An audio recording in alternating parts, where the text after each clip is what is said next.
রোজা রাখা অবস্থায় স্বপ্নদোষ হলে রোজা থাকবে কিনা, রোজা থাকা অবস্থায় হাতের বা পায়ের নখ কাটা যাবে কিনা, বালতি দিয়ে গোসল করতে গেলে অনেক সময় শরীরের পানি বালতিতে চলে যায়, তখন কি সেই পানি পবিত্র থাকে? সে পানি দিয়ে গোসল করলে পাক হতে পারবো কি? রোজা রেখে মেহেদি নখে আর মাথায় দেয়া যাবে কি না? মোবাইলে কোরআন শরীফের অ্যাপস ডাউনলোড করে তেলাওয়াত করলে কোনো গুনাহ হবে কি? রোজা অবস্থায় আতর বা পারফিউম করার বিধান কি? কেউ যদি ফরজ সালাত আদায় না করে রোজা রাখে, তার রোজা রাখার যৌক্তিকতা কতটুকু? স্বামী স্ত্রী ঝগড়া করে কতদিন কথা না বললে গুনাহ হবে? বিতির নামাজ কাজা পড়তে হয় কিনা এবং কাজা পড়তে হলে তা কখন পড়া উচিত? অসুস্থতার কারণে তারাবি যদি 20 রাকাত না পড়তে পারে তাহলে কত রাকাত পড়া উচিত? রোজা রেখে নাক বা কানে ড্রপ ব্যবহার করা যাবে কিনা? ওযু ছাড়া কি কোরআন পড়া যায়? বাসায় যদি কেউ না থাকে, ঘোমটা ছাড়া কি কোরআন পড়া যায়? সিয়ামরত মহিলার দিনের বেলা পিরিয়ড শুরু হলে দিনের বাকি অংশ না খেয়ে থাকতে হবে, খেলে কি গুনাহ হবে? মেয়ে মানুষ মারা গেলে মাইকে জানাজার ঘোষণা করে না কেন? রাসূল পাকের নাম স্মরণ করলে বৃদ্ধাঙ্গুলি দ্বারা চুম্বনের বিধান জানাবেন। আর বিলম্ব না করে চলুন তাহলে আপনাদের যে সমস্ত প্রশ্নগুলো আমাদের কাছে চলে এসেছে সেগুলোর উত্তর দিতে আমরা শুরু করি। আর সেই সাথে বলে রাখি যে এলমি একটা অনুষ্ঠান করা এবং হাদিস ভিত্তিক জ্ঞানের একটি অনুষ্ঠান, অতএব এটিকে অন্যদের দেখার সুবিধার্থে, অন্যদের জানার সুবিধার্থে শেয়ার করে দিন, ওয়াচ পার্টি করে দিন। এর মাধ্যমে আপনার ছোট্ট একটি ক্লিকের মাধ্যমে অনেক বেশি অফুরন্ত সওয়াবের আপনি অধিকারী হতে পারবেন।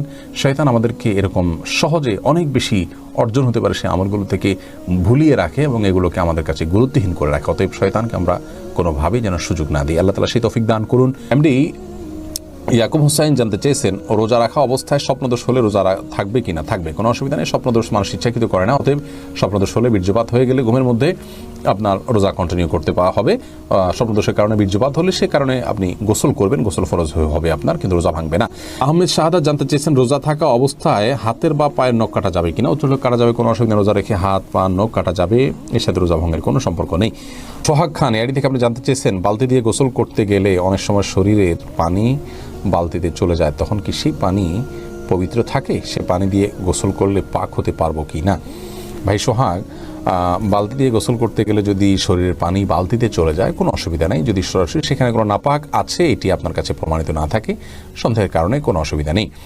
খায়রুন নাহার জানতে চেয়েছেন, রোজা রেখে মেহেদি নখে আর মাথায় দেয়া যাবে কি না? রোজা রেখে হাতে, নখে ইত্যাদিতে মেহেদি দেওয়াতে কোনো অসুবিধা নেই।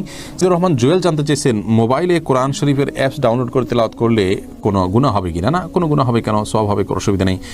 এরপরে শিহাব মন্ডল জানতে চেয়েছেন, রোজা অবস্থায় আতর বা পারফিউম ব্যবহার করার বিধান কি? উত্তর হলো জায়েজ আছে, কোনো অসুবিধা নেই। আতর পারফিউম ব্যবহার করা যাবে, রোজা রেখে তেল ব্যবহার করা যাবে, কোনো অসুবিধা নেই। শাকুল খান জানতে চেয়েছেন,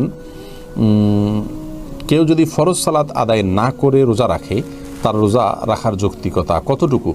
তিনি রোজা রাখছেন, একটা ফরজ আদায় করতেছেন, এজন্য আমরা অবশ্যই তাকে অ্যাপ্রিসিয়েট করবো যে তিনি অন্তত একটা ফরজ আদায় করতেছেন।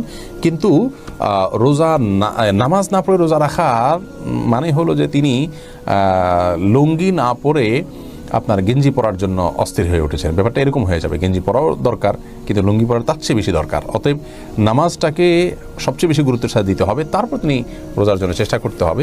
নামাজ না পড়ে রোজা রাখা এটা হলো নামাজের গুরুত্ব বা সালাতের গুরুত্ব না বোঝার কারণে। আল্লাহ তাআলা আমাদের ভাইকে বোঝার তৌফিক দান করুন। কাহিনী আইডি থেকে আমরা জানতে চাচ্ছেন, স্বামী স্ত্রী ঝগড়া করে কতদিন কথা না বললে গুনাহ হবে? 3 দিন পর্যন্ত আপনি কথা না বলে থাকবেন। নবী সাল্লাল্লাহু আলাইহি ওয়াসাল্লাম বলেছেন, লা ইয়াহিল্লু লিমুসলিমিন আইয়াহজুরা আখাহু ফাওকা 3 আইয়াম। কোনো মুসলিমের জন্য অন্য মুসলিমের সাথে 3 দিনে বেশি কথা না বলে তাকে বয়কট করে থাকা জায়েজ নয়। অতএব 3 দিনে বেশি আপনি স্বামী স্ত্রী কথা না বলে থাকা উচিত নয়। এটা অন্য যে কোনো মুসলমানের জন্য যেরকম, তাদের জন্য একই কথা প্রযোজ্য। ফিকার খান তাসিন জানতে চেয়েছেন, বিতির নামাজ কাজা পড়তে হয় কিনা এবং কাজা পড়তে হলে তা কখন পড়া উচিত? জি, বিতির নামাজ আপনি কাজা করবেন। অনেক ওলামারা বলেন যে বিতির নামাজ যদি দিনে কাজা করেন তাহলে আপনি জোর রাকাত পড়বেন, যেহেতু দিনে কোনো জোর রাকাত নাই। এই মতটা কতটা অথেন্টিক, এই মতের সপক্ষে কোনো হাদিস আছে কিনা আমি জানি না। তবে অন্য সমস্ত আমলের সাথে যদি আমরা এটাকে তুলনা করি তাহলে দেখা যায় যে আসলে দিনের বেলায় বা যে কোনো ইবাদত যখন কাজা করা হয় তখনকার অবস্থা বিবেচনায় রাখা জরুরি নয়, বরং যেই ফরম্যাটের ইবাদত কাজা হয়েছে ওই ফরম্যাটে আদায় করতে হয়। যার কারণে আমরা মনে করি যে দিনের বেলা কাজা করলে সেটা 3 রাকাত বা বিজয় সংখ্যক করবে। ফারজানা শিরিন আপনি জানতে চেয়েছেন, অসুস্থতার কারণে তারাবি যদি 20 রাকাত না পড়তে পারে তাহলে কত রাকাত পড়া উচিত? তারাবি 20 রাকাত না পড়তে পারলে যতটুকু তৌফিক হলো ততটুকু পড়বেন। তারাবির রাকাত ফুলফিল না করলে যে কোনো গুনাহ হবে এমন না, ফরজ রোজার মতো। অসুস্থতার কারণে আপনি যদি 2-4 রাকাত 6 রাকাত কমও পড়েন, কোনো অসুবিধা নেই।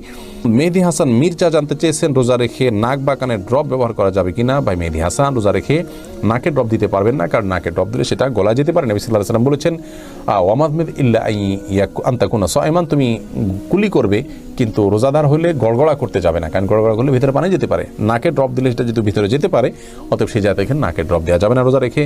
কিন্তু কানে ড্রপ দিতে পারেন, চোখে ড্রপ দিতে পারেন, যে চোখের সাথে আপনার আমাদের গলার সম্পর্ক নেই, কানে ড্রপ দিতে পারেন, সেটারও সরাসরি সম্পর্ক নেই। যদি আপনি গলায় স্বাদ অনুভব করেন ড্রপ দেওয়ার পরে কানে বা চোখে, তাহলে সেক্ষেত্রে আপনি সে রোজা আবার রেখে দিবেন, কিন্তু নাকে দিতে পারবেন না, যেহেতু নাকে দিলে সেটা ভেতরে যায়।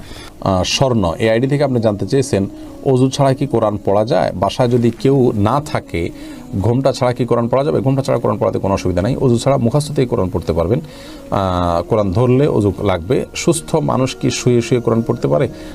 আপনি যদি কখনো শুয়ে শুয়ে মুখস্থতেই কোরআন পড়েন, কোনো অসুবিধা নেই, কিন্তু কোরআনের গ্রন্থকে বুকের উপর নিয়ে পড়াটা কোরআনের সাথে দৃশ্যত অসম্মান, সেটা না করা উচিত। অসুস্থ হলে সেটা করা যাবে, অসুবিধা নেই। দাস এমডি রাইসুল রেজা জানতে চেয়েছেন সিয়ামরত মহিলার দিনের বেলা পিরিয়ড শুরু হলে দিনের বাকি অংশ না খেয়ে থাকতে হবে, খেলে কি গুনাহ হবে?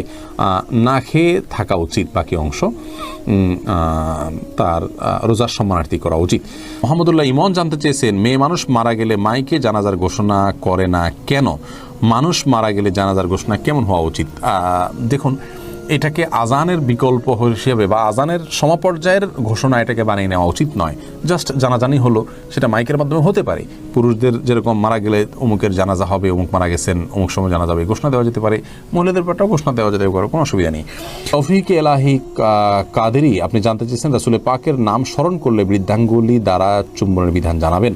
রাসূল আকরাম সাল্লাল্লাহু আলাইহি ওয়াসাল্লামের নাম শুনলে দুরূদ পাঠ করতে হবে, এ বিষয়ে নির্দেশনা হাদিসে রয়েছে।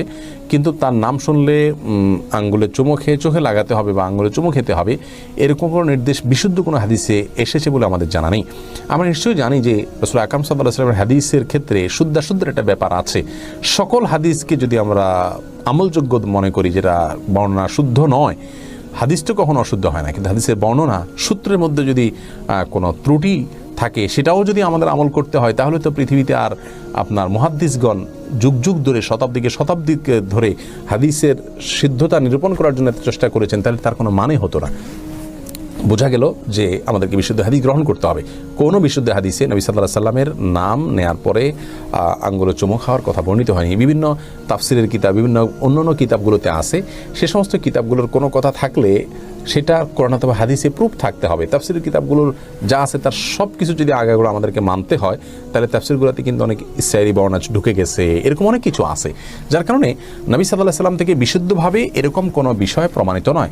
আমাদের যে সমস্ত ভাইরা চুমু খাচ্ছেন, নিশ্চয়ই নবী সাল্লাল্লাহু আলাইহি সাল্লাম ভালোবেসে চুমু খাচ্ছেন, কিন্তু মনে রাখা উচিত যে যারা চুমু খাচ্ছেন না তাদেরকে রাসূলের দুশমন বানায় দিচ্ছেন, এটা উচিত নয়। নবী আলাইহিস সালামের ভালোবাসা এটা চুমু খাওয়ার মাঝে আসলে নিহিত নয়, বরং তার ভালোবাসার প্রমাণ হলো আমরা তারকে কতটা অনুসরণ করার চেষ্টা করছি, তাকে কতটা মেনে চলার চেষ্টা করছি, তার পদাঙ্ক কতটা আমল করার চেষ্টা করছি, সেটার উপর নির্ভর করে। আল্লাহ তাআলা আমাদেরকে বোঝার তৌফিক দান করুন এবং হেদায়েতের উপরে রাখুন, এবং বাড়াবাড়ি এবং গোলামি থেকে বা ভ্রান্ত বিশ্বাস থেকে আল্লাহ তাআলা আমাদের সকলকে হেফাজত রাখুন।